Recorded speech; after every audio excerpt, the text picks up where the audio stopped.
Hello, everyone, and welcome to today's webinar. This is Channel Vision Editor Gerald Baldino here, and I'll be your moderator for today's event. Today, we're very excited to welcome the team from Bandwidth. Joining us is Tricia McConnell and Travis Hinton, who are product marketing managers at Bandwidth. Over the next hour, we'll be focusing on best practices for a successful cloud migration. If you have any questions during the webinar, please submit them through the Q&A portal located at the bottom of the Zoom platform. At this point, I'd like to turn the webinar over to Travis to begin. Travis? Hey, Gerald, thanks so much. And thanks everybody for joining us today as we get ready to talk about kicking your old school telecom to the curb. And of course, for this audience, how your customers can help do that too. So I'll jump right in. I want to introduce you to myself as well as Tricia McConnell, my counterpart here at Bandwidth. We are both product marketing managers here at Bandwidth. I help lead our go-to-market strategy for our unified communications and collaboration solutions.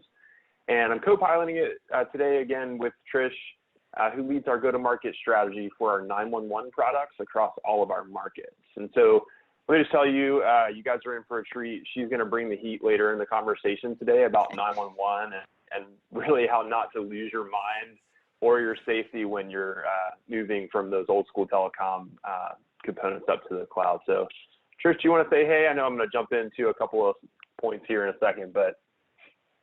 Hi everyone, hope everyone's healthy and well. Awesome. So we're going to dive in today. We've got a lot to cover in a short amount of time here, so we'll just jump right in. We're really going to kind of cover a wide range of things when it comes to these cloud migration pain points today. And so our hope is that by the end of this session, you'll have a much deeper understanding of some of the most common cloud migration pain points and how you might be able to help implement some of those best practices to help your customers migrate their telephony to the cloud. And so we'll cover a mix of new and legacy providers and technologies and how that creates a pain point for these migrations. We'll cover the pain of unplanned downtime.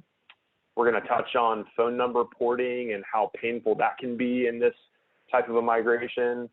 And we'll touch on headaches and hassles of just complying with those new 911 regulations and cloud migrations. And so these pains, you know, we've collected these through real experiences that we've had here at Bandwidth, stories of migration headaches from our reseller customers who've shared these insights with us along the way, and even from our large direct to enterprise customers too. So, but just a little bit about who Bandwidth is, just to kind of set the stage and why this is an important conversation for us to be a part of.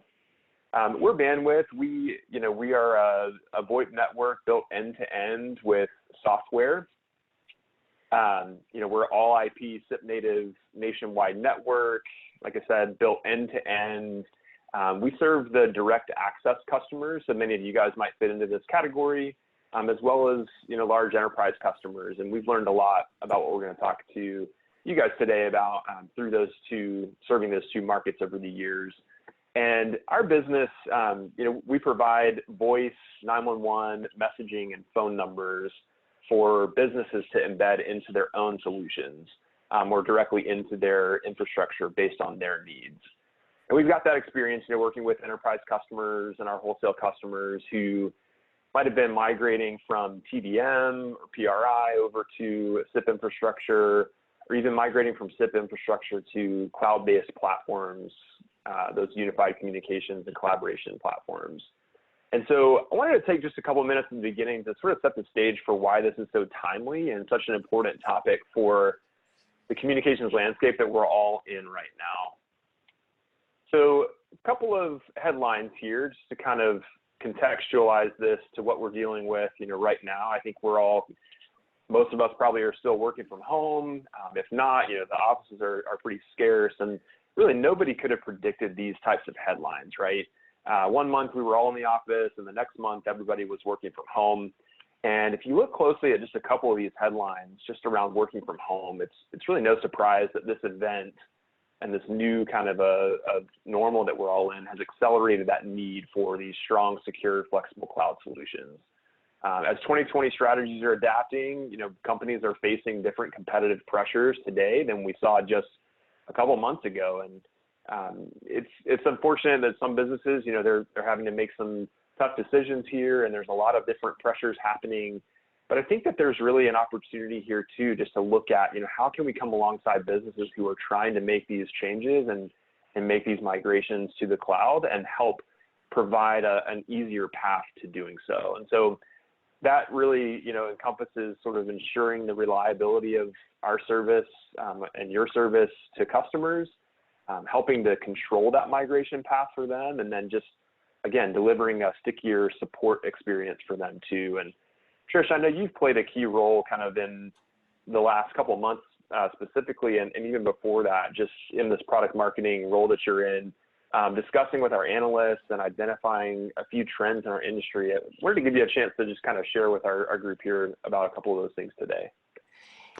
Yeah, so, and I think in the next, this slide. So if you're not already on the webinar because you're sort of sold into the concept of, moving to the cloud, embracing these cloud platforms, I'm assuming there's a reason you're here, but what I'm about to tell you is a little bit like that first chapter of like a diet book where it tells you all the reasons to lose weight. And you think, well, yes, I bought the book, so obviously I already know I need to lose weight for health and all this, but we pulled some reporting and, this is all sort of pre-COVID-19 view, but, very huge growth projected across the board for both cloud-based telephony and for these unified communications platforms.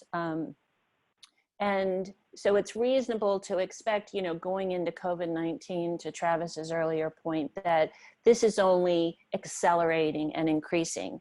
But Travis, if you can go to the next slide, we kind of looked at the research reporting kind of post COVID-19, and most of the analyst firms are, in flight, reassessing and readjusting their forecasts. But we were able to find, so telecom services overall forecasted to grow slightly. So all of that growth that was previously expected, it's kind of been offset by, the expected downturn in some segments within the enterprise. So, while some enterprise segments are, doing fine during this time, others obviously have been negatively impacted. So IDC, very moderate in their forecast, but they still see an increasing need for that remote collaboration, that cloud computing from home to continue.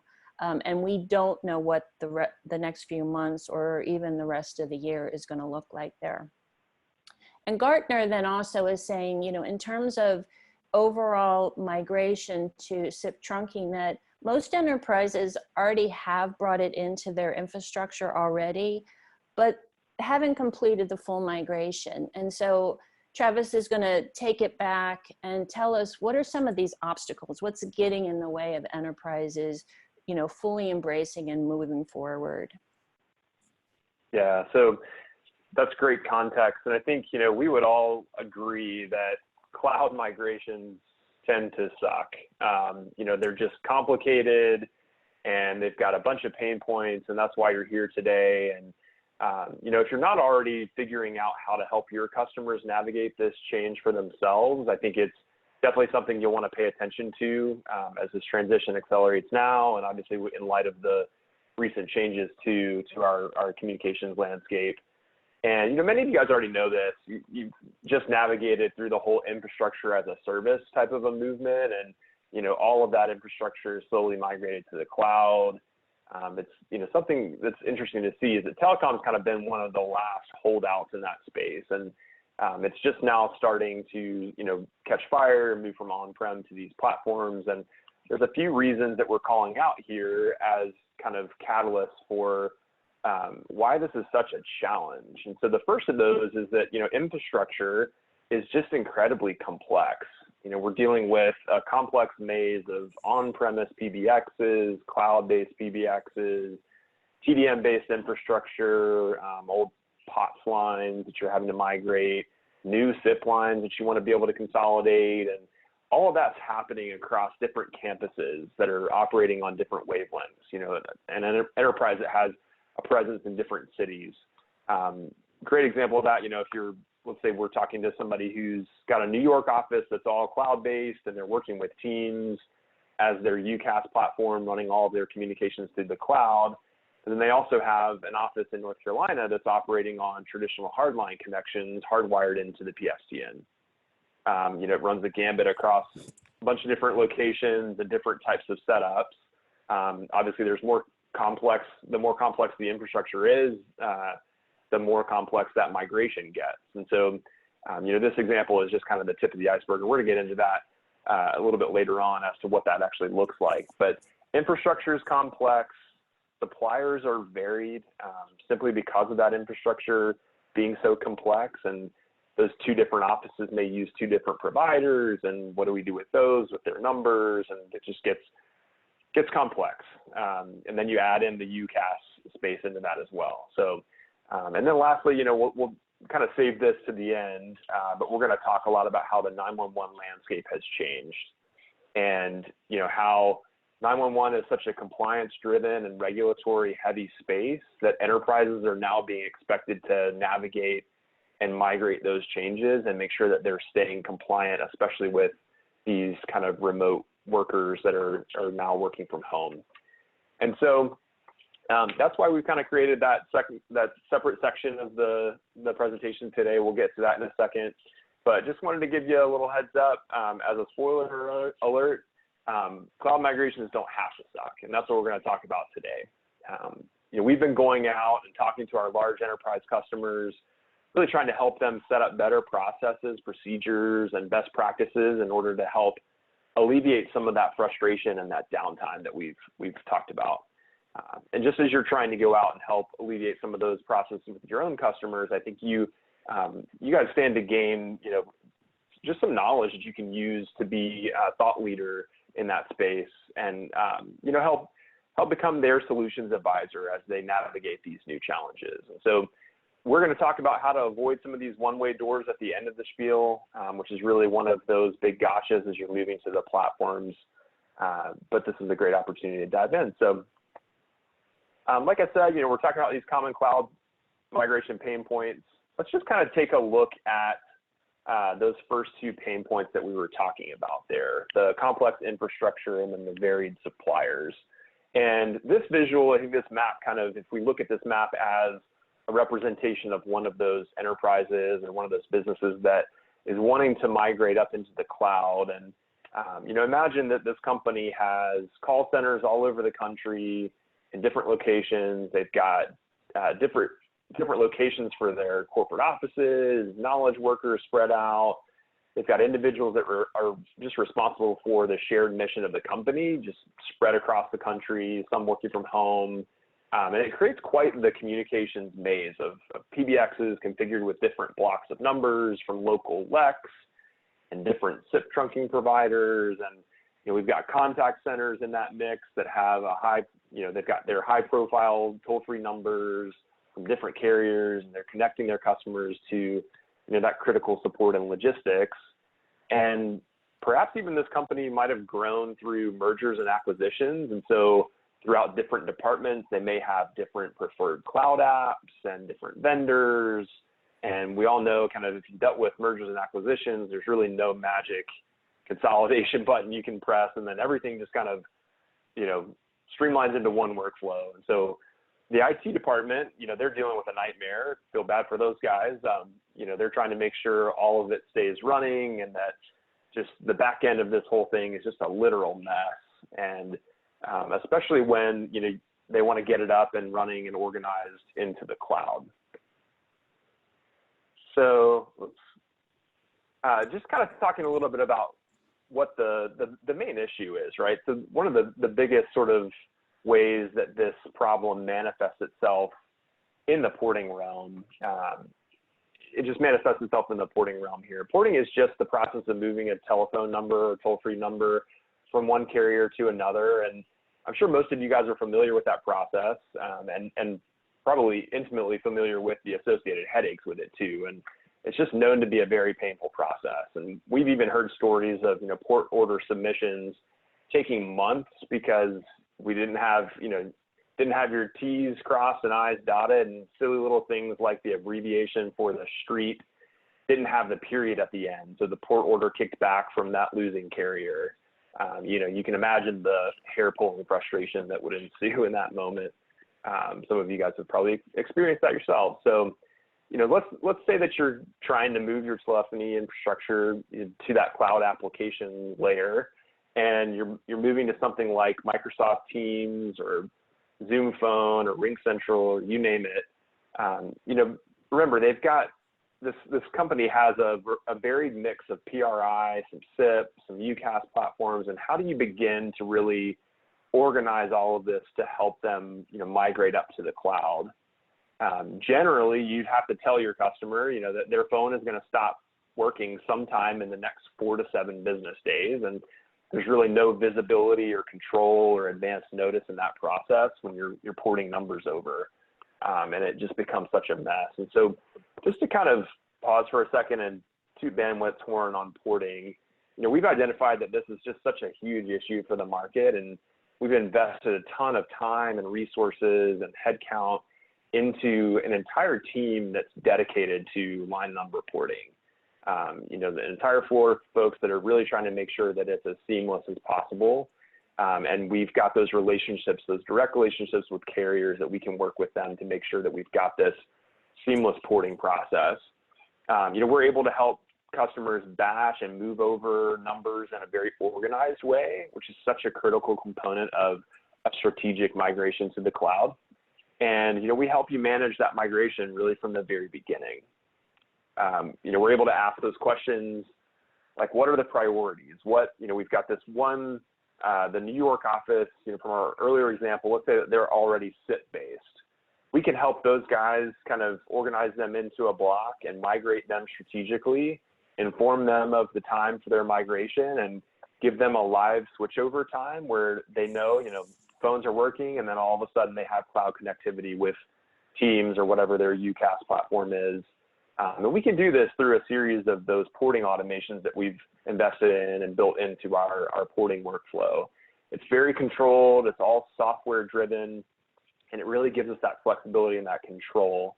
And so if you're looking to become a thought leader and want to help your customers with their migrations, it's really something that you want to start looking at. You want to start creating a process around your porting. It's very tactical, it's in the weeds, but even some larger organizations really know that it's a real problem, and it's something that you might be able to add value to their migration path and their migration planning process by ensuring that they have a really smooth porting experience on their way to the cloud. So the net of this slide is, the more you can do to help solve the problem or work with a company like Bandwidth who can really give you those tools to help solve the problem and make this less of a pain point for your customer, I think the better off that you'll be and the more competitive you'll be in the market itself. So really there's a better way. Better way is, Bandwidth being the common thread among those cloud communications apps. If you're helping customers with these cloud migrations and helping them move their telephony to soft phones, say they want to move to Microsoft Teams, Zoom Phone, RingCentral, G Suite, any of the major UCaaS platforms, most of those telephone numbers that move to these cloud applications actually become, or potentially are already, Bandwidth numbers. Because of our SIP native network, we have the majority of business in the back end behind these cloud platform carriers. And so when you're thinking about who to partner with for your customers' cloud platform migration, or who maybe to partner with as a service provider for these cloud migrations, you should consider how easily a provider would be able to help you move your customers over based on their interconnections and their working with a lot of those UCaaS platforms that end up being sort of the end goal for a lot of these businesses moving to the cloud. And so just kind of to sum it all up, as we've talked about kind of a couple of elements of a successful migration, this is our recommendation, right? So the fact that Bandwidth is the underlying carrier for many of these platforms, it really helps to make your life easier as we can make those migrations pretty seamless for you and your customer. As kind of a high level recap, what we found is that just consolidating SIP first makes for a much more successful migration. So again, back to kind of the Fortune 1000 company example that we've been using so far, pretend that the map here is showing, that complex and disparate situation that they may find themselves in. I would definitely recommend moving the substantial traffic over to the SIP provider first. And you can do that by just setting up SIP trunks to kind of go in parallel and in line with the existing infrastructure, so that when you do start to move things over, you don't lose that connectivity there as well. It's really just a necessary component of moving to any of these cloud platforms along the way. And so, yeah, as you migrate to soft phones and UCaaS or CCaaS platforms, you need to have that functionality and infrastructure in place to really support that. So, like I said, choose your SIP provider first, then consolidate and set up SIP trunks in parallel, just to make sure that you can move those telephone numbers and toll-free numbers over and ensure that your on-prem phones keep working. And this helps deliver that strategic migration. So you don't have as much downtime, very disruptive loss of business continuity, as you're looking at those changes in that migration there. And this gives you a chance to really plan out your ports when you need to switch over departments or buildings or office locations, so on and so forth. And that last step there, just to look at, making sure that you're future-proofing this migration. You want to make sure that you can roll back if you need to, so you've got that underlying carrier that has the connectivity to the cloud and can roll things back if there's an issue, or if one specific user or a group of users needs to roll things back or pivot and change directions altogether as a company. From time to time that happens, and so gives you that flexibility here. Flexibility is key. And, you really want to be working with the carrier, the underlying carrier there that can help with this. So, you're in that same situation that you were in before. Let's say that you were moving to Zoom Phone as an example, and then a year from now, there's an acquisition that occurs, another platform enters the mix.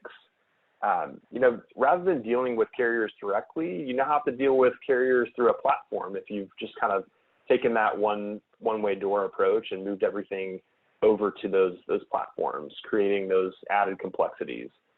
If you're looking to become that thought leader in this cloud migration story, I think you should look at bandwidth. We're the provider, like I said, behind the scenes of the majority of those CCaaS and UCaaS Magic Quadrant leaders, and we can help you avoid that one-way door platform because, we're behind the scenes, and if you need to move between those cloud platforms, it's not really even a port for us. It's a little bit more internal than that. So we can help your customers stay flexible, provide them that agility, and just really be that resource for you in this changing marketplace. So I wanted to pause here for just a second before we get going over to 911 and just see if, Trish, I don't know if I know you've been watching kind of the questions here. We've been watching the questions. If we have kind of a seed question or question that we want to check in on here. Yeah. So one question did come through asking, will an increasingly dispersed workforce due to work from home trends make migrations more complex or difficult? Okay. So yeah, that's a great question. I think that they're really similar, and you can speak to this a little bit too, just from even the 911 perspective that we're going to get into here in just a moment. Yep. But the dispersed workforce that we're talking about, I think there's a couple different components there. I think it's the same type of migration journey that we're seeing. I think different businesses, if you haven't been thinking about this, I think some of our businesses that kind of just needed to come up with a really quick and fast solution to kind of react to the COVID-19 sort of almost instantaneous push to work from home may have sort of created some Band-Aid fixes. And so it'll be interesting to see kind of how we can come alongside businesses and help them sort of find out what's that next step. Maybe they went along with kind of more of a calling plan solution as just a quick spin up, helping them kind of roll things back and really thoughtfully and strategically migrate their communications over to the cloud, I think would be the end goal. And there's going to be a little bit of a gray area there where we're having to help kind of pick up some of the pieces from times that people have just kind of moved things over. But This is actually a really good question, I think, to transition into sort of that dispersed workforce environment and how 911 really plays a critical role in that. So I'm going to let you take it from here and maybe just use that as a good springboard for the conversation there. Yeah, there are work from home implications for 911 for sure. 911 is incredibly complex. Last year, we were at a user group and somebody in the audience shared a story. An employee at their company had a heart attack, picked up a phone to call 911. The location information that was delivered with the call to public safety sent first responders to another building. And in the time it took them to figure out where the caller actually was, he had passed away. So I say this to you not to bring down a perfectly lovely May afternoon, but to tell you that as a service provider, everything that we're about to talk about in the 911 landscape, you have the potential to save lives. I would like to think that had that enterprise had a little bit more information and a little bit more awareness about the implications of what they were doing with their 911 technology, that gentleman may have lived. And oh, by the way, there are worse ways to engage with your customers and earn their loyalty than in starting the 911 conversation, because it can potentially save lives within their enterprise. So what are these issues that I'm talking about that make it so complex and maybe even more so within the last few weeks? So 911 regulations front and center, they are complex, they are ambiguous, and they are highly open to interpretation, and I'll talk about those in just a minute. And then as we make these moves from on-prem to the cloud, that alters the performance and the behavior of 911, and I'll walk us through what that looks like in a before and after. And then lastly, and you probably know this from your own work lives, we are increasingly mobile and nomadic within an enterprise. We are moving around to work and collaborate. And all of that can really complicate things when it comes to tracking caller location. So I'm going to start with the laws first, so we can kind of understand why we're making these decisions in light of the regulations that are in play. About half the states in the country up until now have had some sort of 911 legislation on the books, and some are quite strict, and other states have absolutely no regulations at all. So the FCC stepped in a few years back and said, okay, we need to get a set of comprehensive, consistent rules that will apply to nearly every business and enterprise in the United States. So the first of these laws is Carey's Law. And if you haven't heard through the media, this came out of an unfortunate incident where a woman passed away in a hotel room because her young daughter didn't know that she needed to dial a 9 to get an outside line. So Carey's Law removes any sort of prefix when you're calling 911, such as an 8 or a 9. It's direct dialing to 911.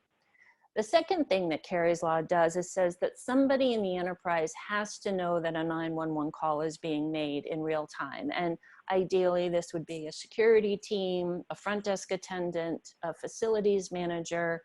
These people are fluent with the layout of the building. They have access to locked suites.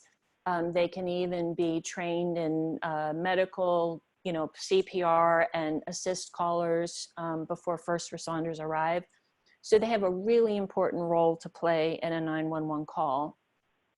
Carey's Law had an implementation date of February 16, 2020. So just a month, 2-3 months ago, a lot of enterprises might say or think that like, okay, this date is passed, they're good.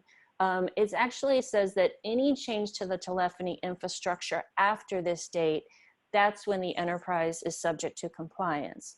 So some enterprises may say, well, all right, we're not making any changes right now, we're good. But we're always, from a best practices point of view, that neither of these two requirements of Carey's Law are difficult to execute and have the potential, again, to save lives. And so we always sort of recommend you probably want to go ahead and just put them into practice now and then yes again after you complete your migration. The second law that's underway is Ray-Bombs Act. And Ray-Bombs Act arguably has some really dramatic changes to make in how we manage 911 location. So it introduces a concept of dispatchable location. That is more than just the front door of a building. So I'll use Bandwidth as an example. We occupy 3 buildings on the NC State campus, multiple floors within each building, you know, complex lock suites, and the front door of our campus headquarters is not nearly good enough for someone calling 911.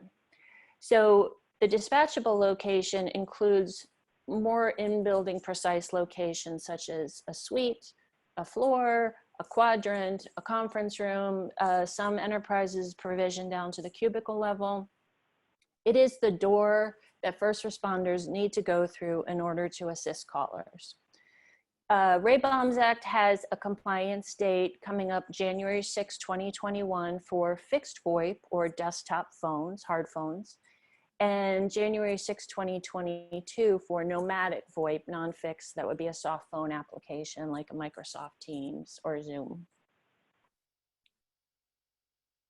So I want to talk through just how 911 calling behavior changes as you transition from on-prem to the cloud.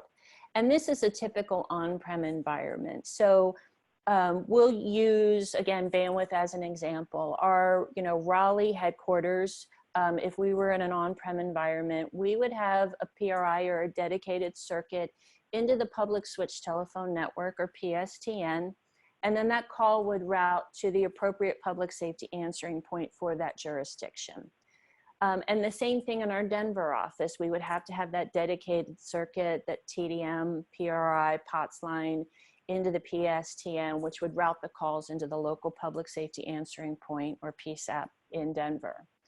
And usually this type of setup requires an administrator to provision all the user locations for both Raleigh and Denver into something called an ALI database. And that stands for, if anyone cares, Automatic Location Information Database. Those are managed by the local LEC. So the administrator has to manage the location with the local LEC in Raleigh and at the same time the one in Denver.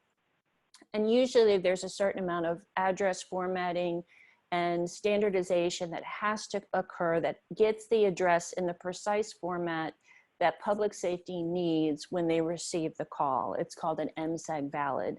And usually this is a fair amount of heavy lifting and it's somewhat labor intensive and requires some hand holding. So great, we transition to the cloud. We remove those dedicated circuits, that PRI, and we probably realize some, cost savings for each of those circuits, which is fantastic. We stand up a VoIP soft switch and we connect both of our locations to that. But then exactly how do we route calls into the public safety answering point?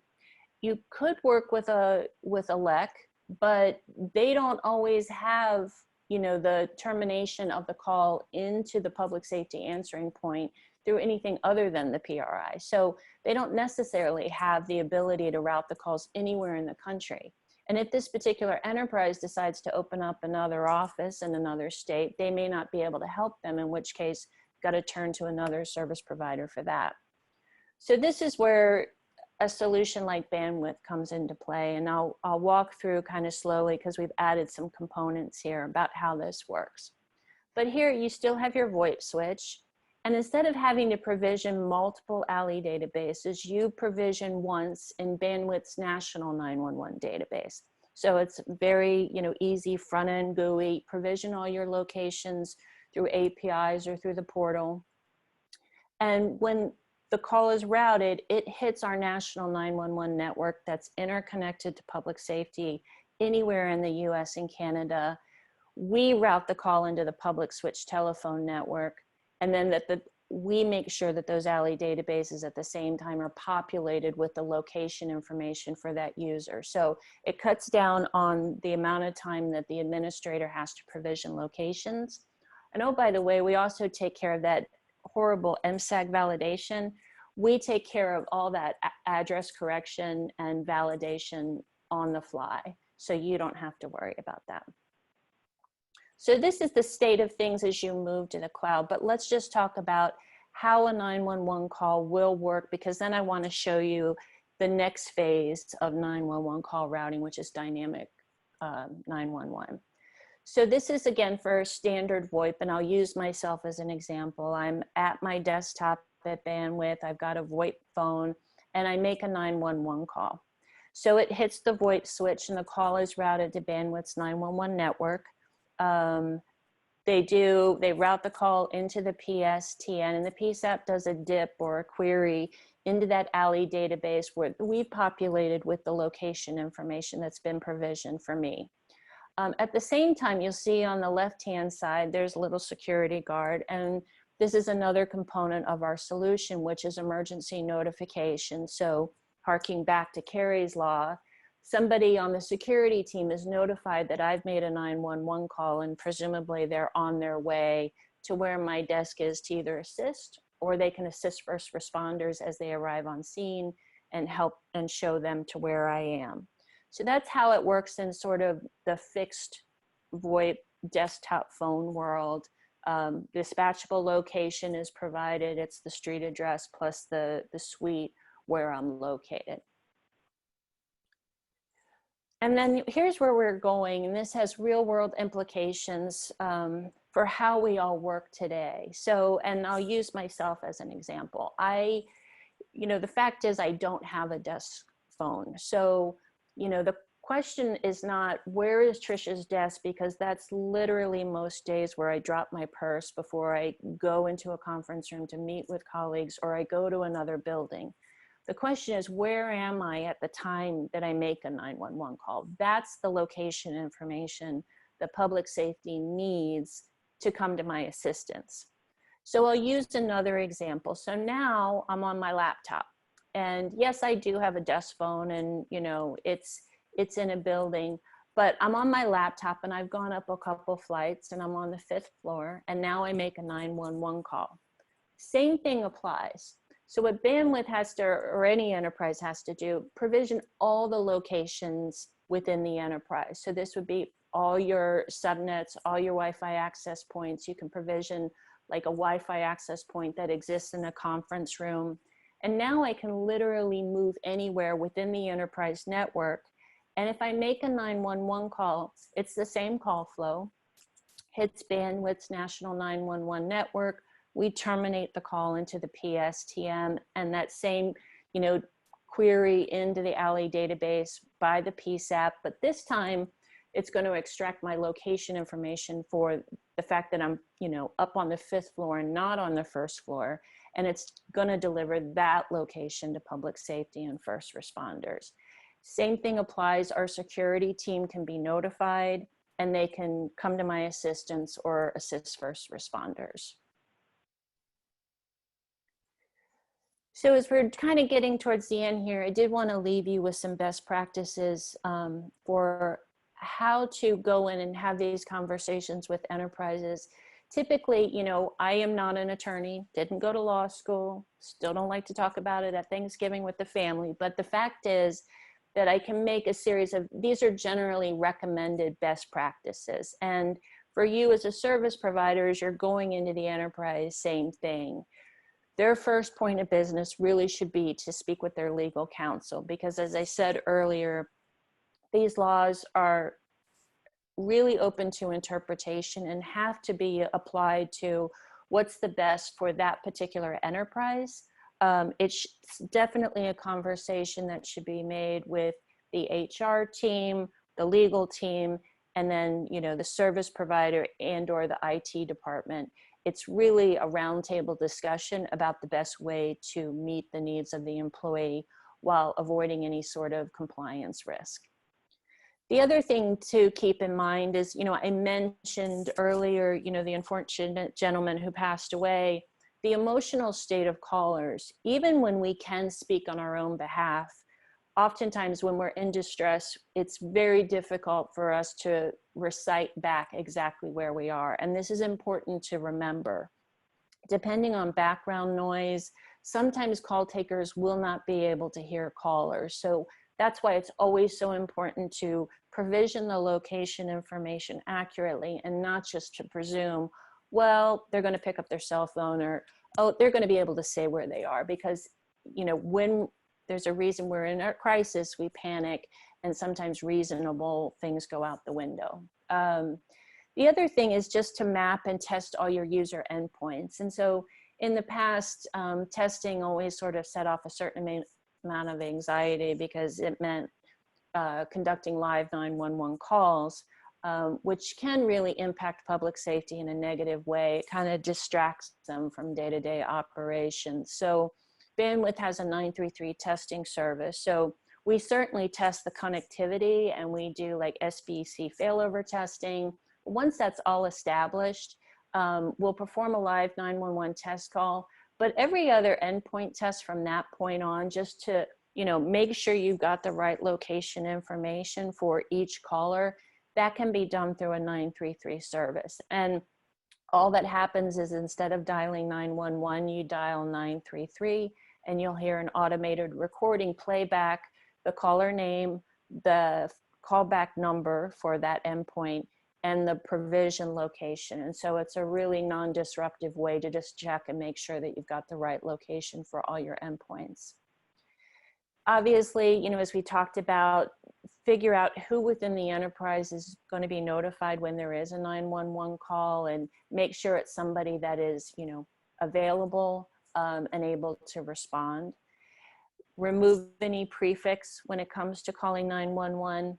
And don't intercept 911 calls. So sometimes we hear from enterprises, you know, well-meaning, but who actually route their 911 calls to their security desks for initial triage.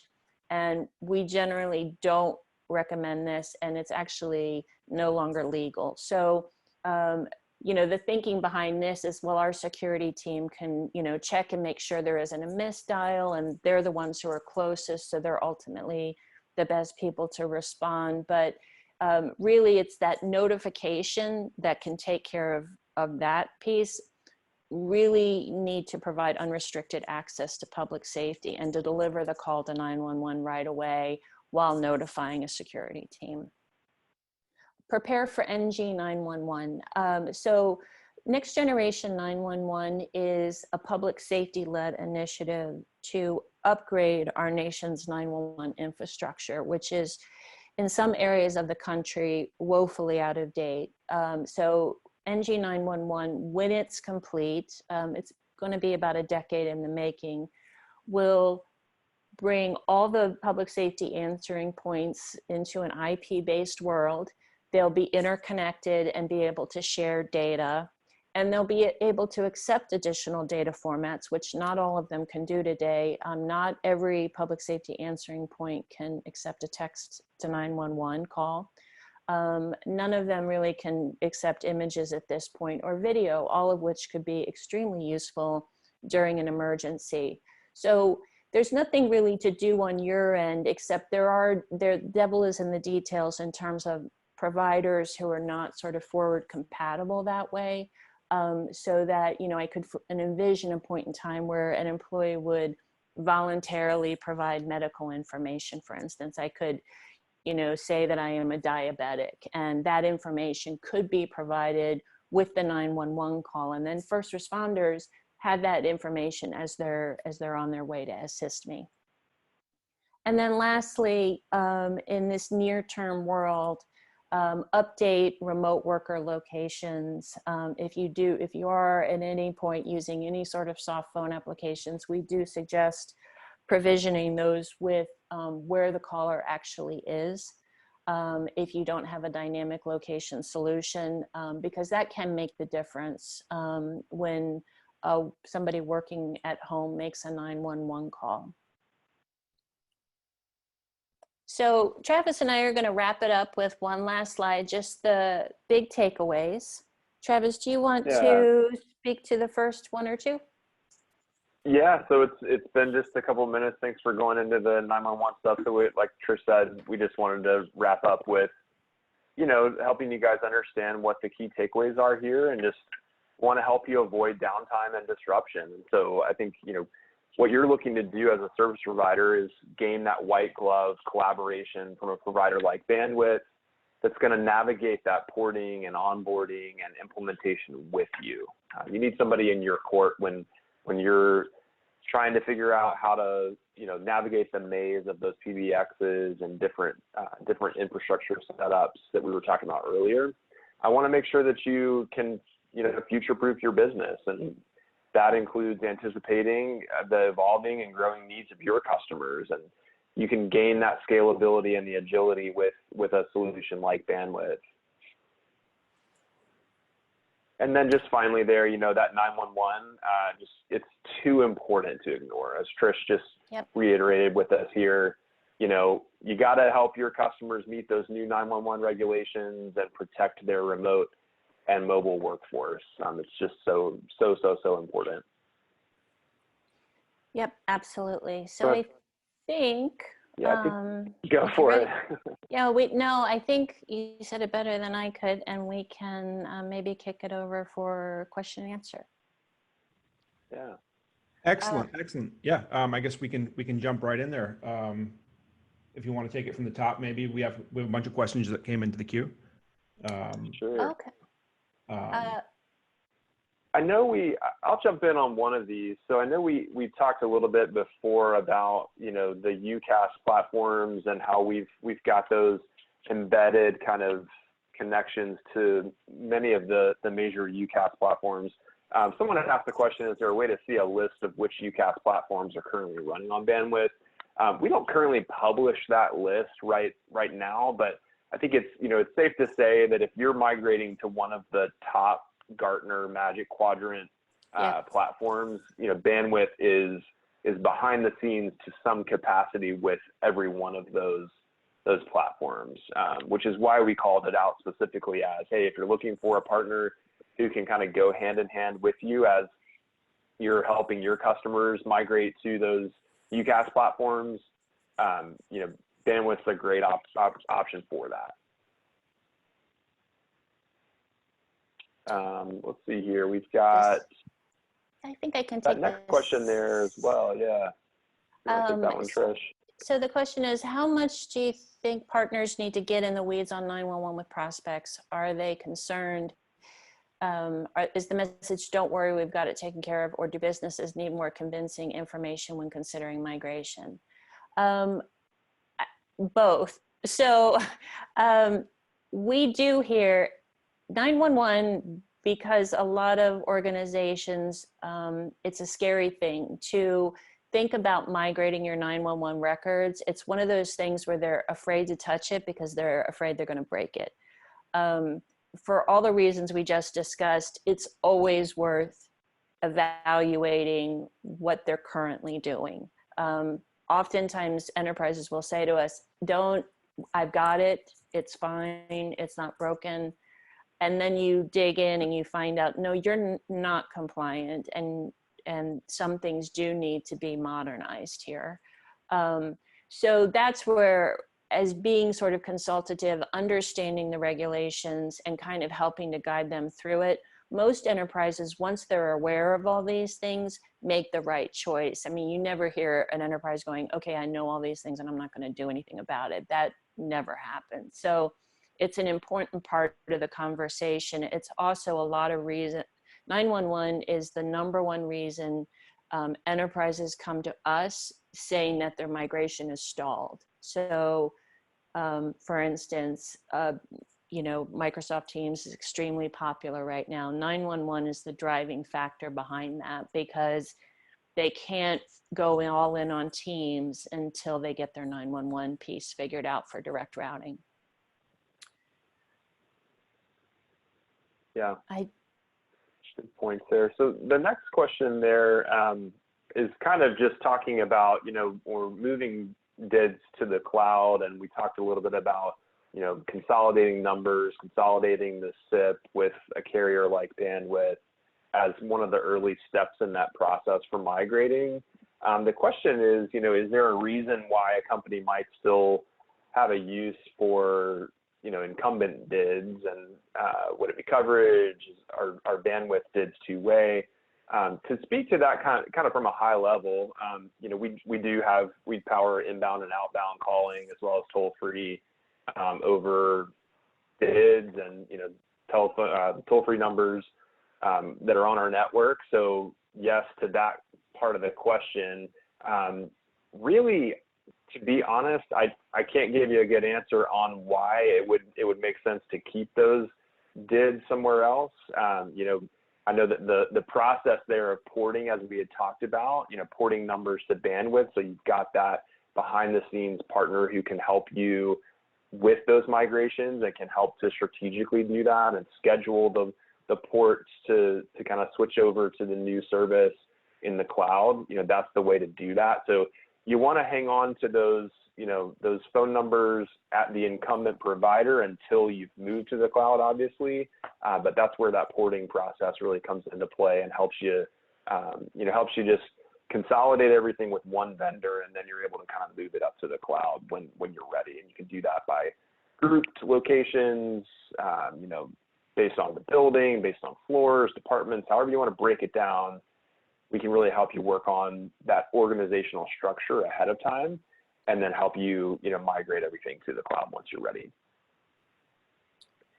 So the next question I think is 911 related. It asks, this is a very common question, who is liable under Kerry's Law, Ray-Bombs Act, the company buying the solution or the provider supplying the services? Just the liability there for the Kerry's Law, Ray-Bombs Act, Trish went over, we're not legal experts here, so we're not gonna, dive too far down into that world.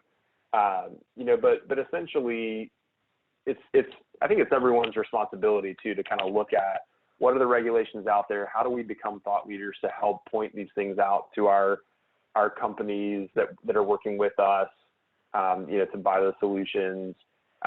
It really is, from what I've understood, it's really on the enterprise to maintain their compliance with, location provisioning. That location provisioning is really still done by someone in the enterprise. That may be up to you as far as kind of how you negotiate the location provisioning updates, and if you're an MSP or somebody like that that's working with the business, what that looks like as far as your play to help them with that. But really, it's kind of a joint effort there, but the liability there kind of falls on the enterprise itself. So.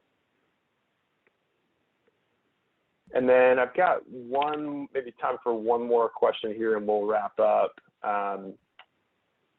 Let's see here. Does most of the customer support through migration come directly from Bandwidth or through the partner who is generally the first contact? So when it comes to our customers, so if we're talking about here, we've contracted with someone who is migrating a business to the cloud. So we're working with a managed service provider or an IT solutions business or a value-added reseller, somebody like that in the VoIP space.